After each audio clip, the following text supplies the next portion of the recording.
Assalamu alaikum. This is Shongbad Singh welcoming you all to the English news from Btv-Chattogram. Let's begin with the headlines.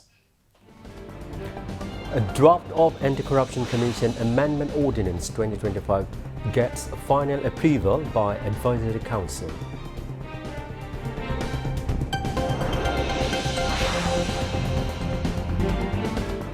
A former fascist Prime Minister Sheikh Hasina sentenced to 21 years jail in 3 cases of plot corruption.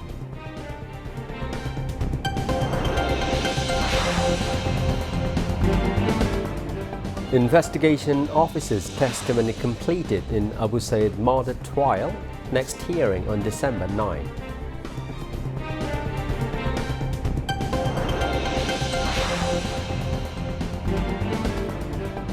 Law enforcement agencies to provide all kinds of support to Election Commission to hold free, fair and impartial election.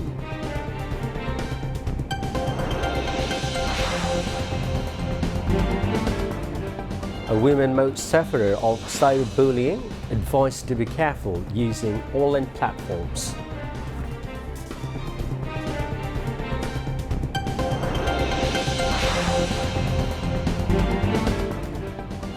Hong Kong high-rise fires kill dozens with hundreds missing.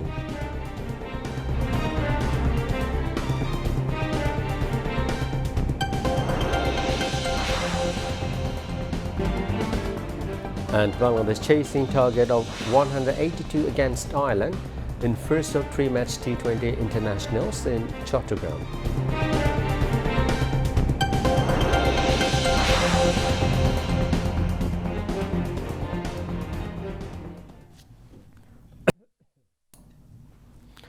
Viewers, those were the headlines. Now moving on to the details.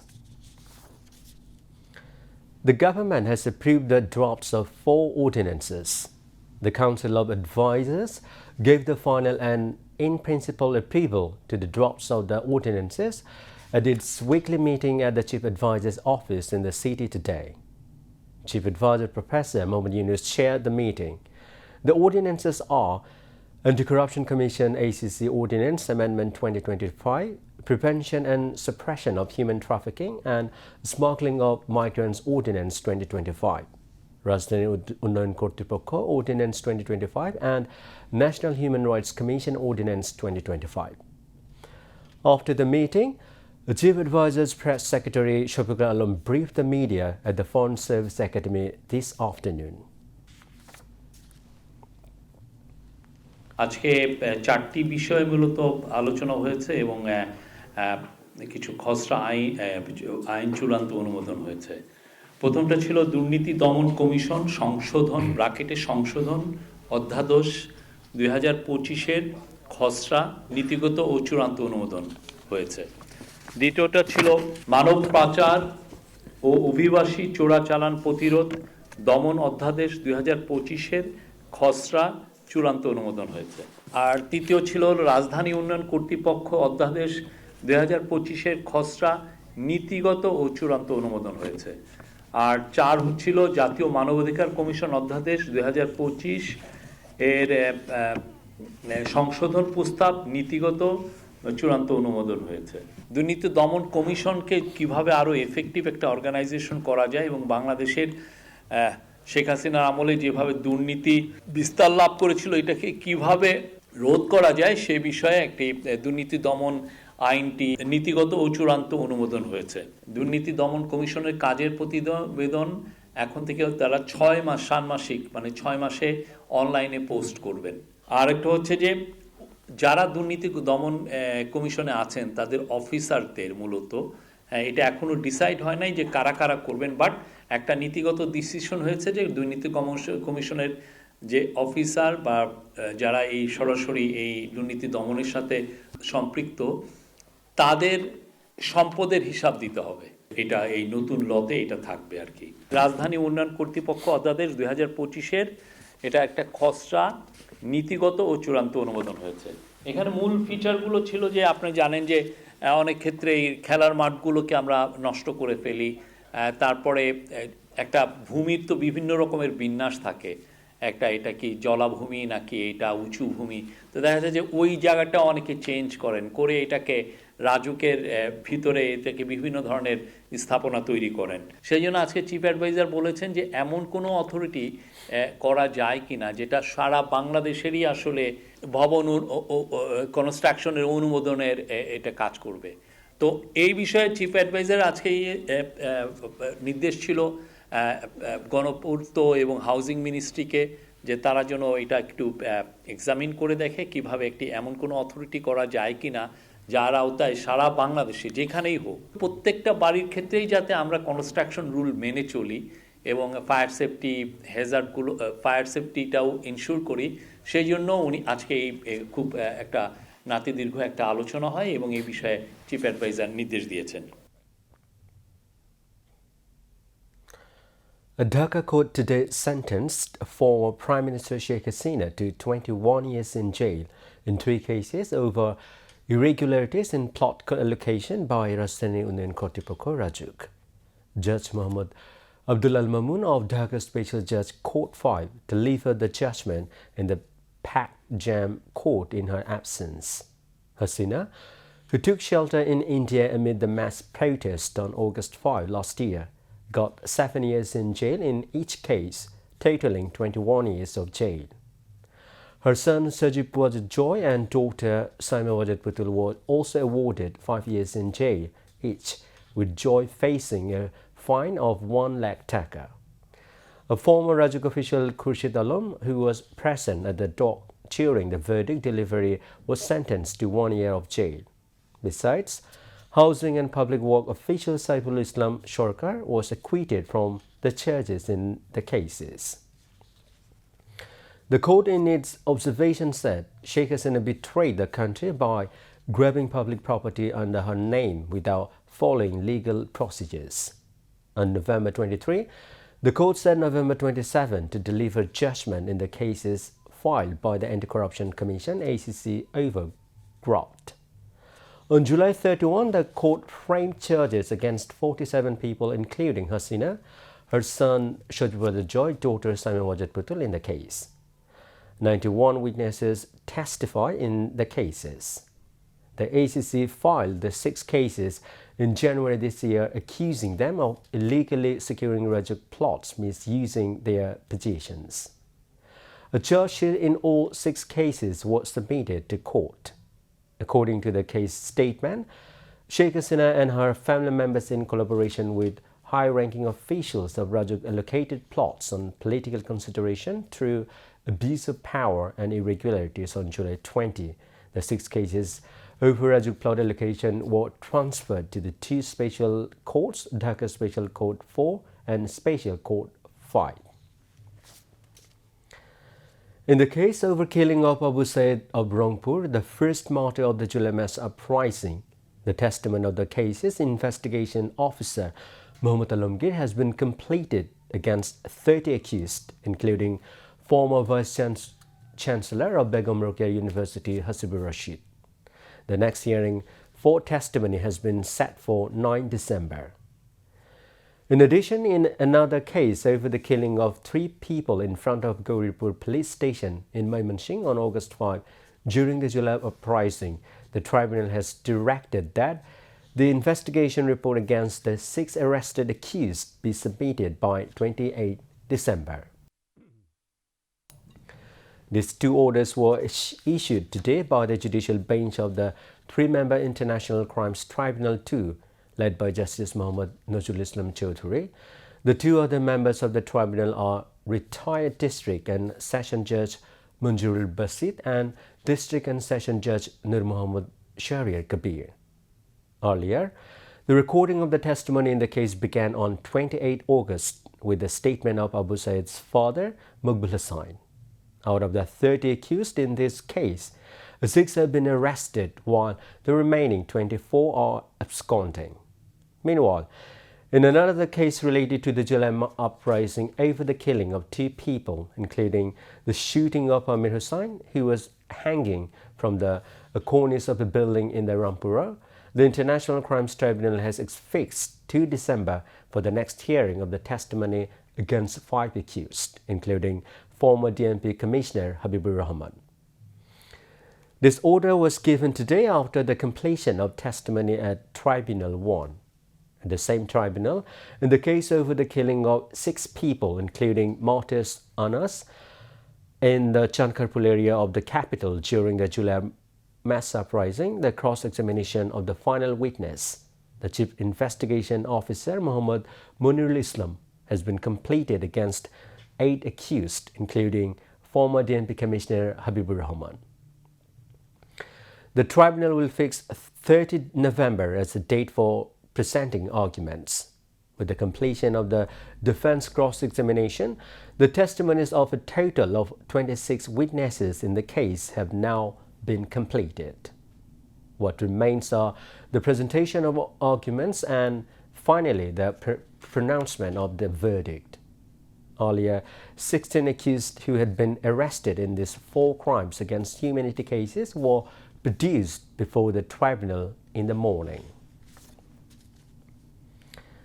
The law enforcement agencies will provide all kinds of support to the Commission to hold a free, fair and impartial election.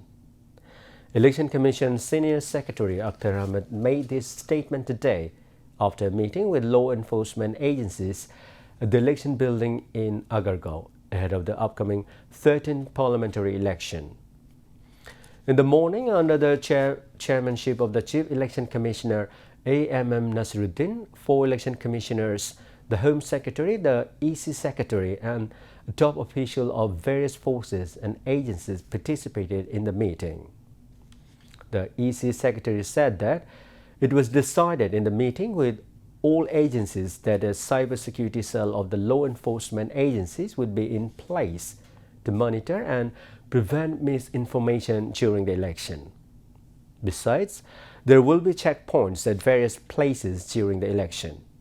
At the same time, the agency will provide security to the returning officers who will be responsible for election duties. Earlier, the first round of preparatory meeting was held on 20 October, where overall issues related to the parliamentary election were discussed. At that meeting, a proposal was made to deploy law enforcement personnel for 8 days before and after the election. Overall, this time there may be 13 to 18 members of the law enforcement agencies at each polling center. The Witness President's Parade was held to mark the commissioning of training cadets from the Bangladesh Air Force's 87 Buffer course and 2 other courses. The parade held at the Bangladesh Air Force Academy Parade Ground in Jashore. Chief of Air Staff Air Chief Marshal Hassan Mahmud Khan attended the ceremony as the chief guest, visited the parade and received the salute. He also distributed medals and flying badges among the graduation officers. Officer Cadet Nafis Rafid received the Sword of Honor for overall excellence in the 87 Buffer course. Officer Cadet Sadiq Islam Tamim was awarded the Bir Shrestha Motiur Rahman Trophy for outstanding performance in flying training, and Officer Cadet Janat Israt Shaba got the Commandant's Trophy for excellence in general service training. Besides, Officer Cadet Nusrat Bint Islam Nais received the Chief of Air Staff's Trophy for best performance in the ground branch in the 87 Buffer course. Bir Uttam Badul Alam Squadron was awarded the Academy flag as the champion squadron.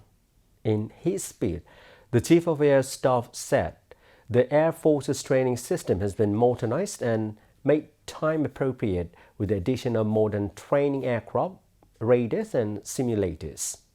He mentioned that the training standards of the Bangladesh Air Force are now recognized internationally. Air Force personnel from various countries are taking part in BAFF training programs. He said the Air Force is being equipped with state-of-the-art aircraft and equipped to meet the demands of future aerial warfare. The Air Chief asked the newly commissioned officer cadets to enhance their skills by utilizing advanced technologies, including artificial intelligence. A total of 40 officers cadets, including 8 women, were commissioned to the parade.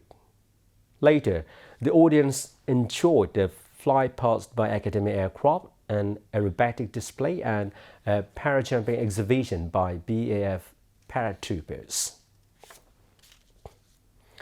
A recent report shows the majority of cybercrime victims in the country are women.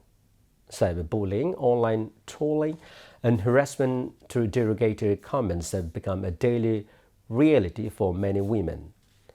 The gravity of this offense is now being amplified by artificial intelligence, with the digital spread of personal information and violation of privacy reaching alarming levels of digital violence. Offenders create fake social media IDs to collect women's photos and personal information, using them to harass and distress them in various ways.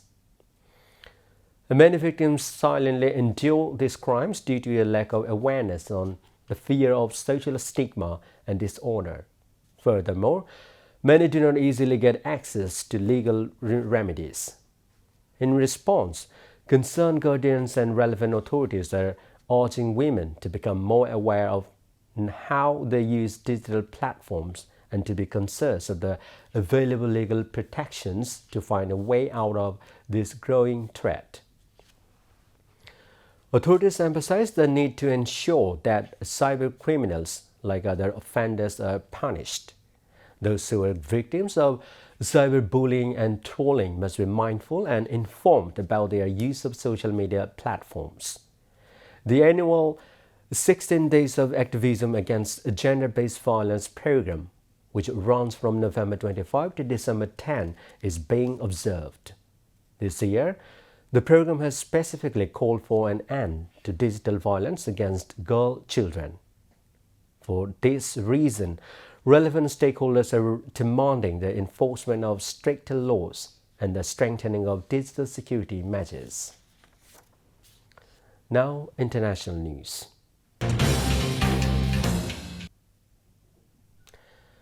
The death toll from the fire engulfing public housing apartments in Hong Kong has risen to 55 and 279 others remain missing. According to the city's fire department, 51 died at the scene and 4 in hospital, a spokesman said at a news conference. 1 firefighter has also died. Officials said the fire is under control in 4 out of 7 buildings, while others continue to burn. 3 construction company executives have been arrested on suspicion of manslaughter and gross negligence. Investigations are ongoing, but police say mesh and plastic sheets found on the building's windows may have facilitated the spread of the fire. Hundreds of residents have been evacuated to temporary shelters, while emergency housing units are being allocated to some. Hong Kong has suspended all campaigning ahead of the Legislative Council election on 7 December to prioritize relief efforts. Israeli forces have carried out a series of air strikes in southern and central Gaza, including in areas beyond the so-called Yellow Line, where they're supposed to remain withdrawn under the ceasefire deal they have repeatedly violated as Israeli genocidal war on Gaza continues unabated. Some of the strikes Thursday morning targeted buildings in central Gaza's Burij camp and Eastern Khan units. Hundreds of attacks that Gaza Civil Defense says are brazen violation of the fragile 7-week ceasefire. Meanwhile, Israeli military carried out another wave of raids and arrests across the occupied West Bank, including in the areas of Kalkalia, Tubas, Hebron, Tulkarem, and Nablus. During their raid in Tubas, Israeli forces conducted field interrogation and assaulted at least 25 people who required medical treatment. Now, sports news.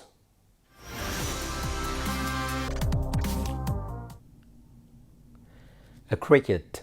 Harry Tactor smashed a well-composed 45 ball 69 not out as Ireland posted a respectable 181 for 4 in the first of three-match T20 international against Bangladesh at Btv-Chattogram Flight Lieutenant Motiraman Stadium in Chattogram today. Bangladesh sent Ireland into bat first. Captain Paul Stirling and Tim Tactor added 40 runs from 26 balls before the captain top-edged a delivery of Tanjim Hassan Saki for 21. The Tactor brothers kept up the aggressive brand of cricket until Tim Tactor perished to a big shot after hammering 19 ball 32.